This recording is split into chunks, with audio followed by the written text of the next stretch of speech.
The absurd journey of a tree. In the cool mist of the morning, deep in the forest, there was a tree known as George. It was not known who gave it its name or why, but George was a free being whose roots held on tightly to the soil and whose branches caressed the sky.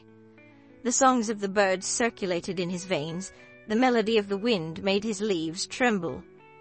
Everything was both eternal and momentary. But one day a sharp humming sound was heard. The screaming machines of the people had entered the forest. Before George knew what was happening, he was shaken by the metal teeth of the saw that had sunk into his trunk. The pain he felt was not only physical, it was the terror he felt at the loss of the meaning of his existence. When George fell to the ground, the forest went silent, the wind fled, the birds never returned. George, who was uprooted, was loaded onto a truck and transported to an unknown place. He arrived in nothingness along the way. The coolness of the forest was defeated by the noise of the machines. He found himself in the dark, damp corridors of a factory. Here his trunk was chopped up, torn to pieces down to its fibers. His once whole being was now turning into hundreds of thin leaves. Each piece was like a memory torn from him. Each piece carried the burden of a different pain. The fibers that once remembered their branches reaching up to the sky were now in the form of a thin, fragile layer. Each piece that remembered the times when the wind blew freely had been deprived of its own scent by the chemicals sprinkled on it. "I'm still here," they whispered, but no one heard this whisper. George was now toilet paper. He had been rolled into a white, sterile, too smooth roll. The chemical smells spilled on him had completely alienated him from his own essence. He was thrown into the warehouse where he waited in the dark with the others. Time there was neither a day nor a year, it was just a wait. "Why am I here?" he thought. But there was no answer. No one talked here. One day he moved to a coldly lit supermarket. He felt even smaller among the hundreds of rolls lined up on the shelves.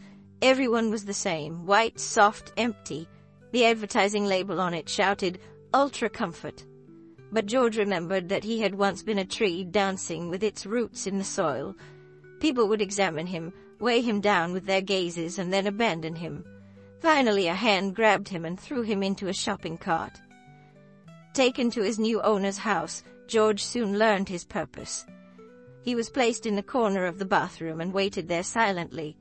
One morning, a pair of hands reached out and tore a piece of George. The moment of tearing was filled with a pain as sharp as the first teeth of a saw. The torn piece was an extension of George, who had lost his identity, and this time it was the beginning of the end. The piece headed for a person's asshole, together with a piece of shit, mixed into the water and set off on a journey down the drain. Each torn piece silently whispered its own scream to the water.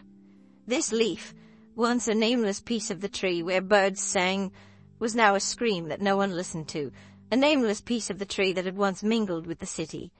The pain that each fiber carried was silently draining into the sewer. Then it progressed in a blurry speed. The torn piece of George, as it moved through a sewer, now caught in the dark flow of water, drifting who knows where. More pieces were torn off, then again and again. Each time it disappeared a little more. It was a tree, then a roll. Now it was just a filth without an identity, mixed in a stream. In the depths of the sewer, the memories of that tree where birds used to nest in its branches were completely erased. The city had drowned out its voice. George, who had once grown freely, was now a piece of shit dissolving in water, losing its existence. He couldn't even remember his own name anymore. Finally, as he was lost in rivers, seas, and the unknown, all that remained for George was a feeling of nothingness. Did all this transformation mean anything? Or was it all a delusion? These questions remained unanswered, because George was no longer even in a position to ask a question. The integrity he used to feel was now fragmented, and each part was writhing in a separate torture. Then George woke up, covered in sweat. He found it very annoying that he remembered the whole ridiculous dream. He went to the bathroom, and after pooping, he took out the toilet paper and looked at it for a long time, then put it back in its place. And George never wiped his ass again after that day.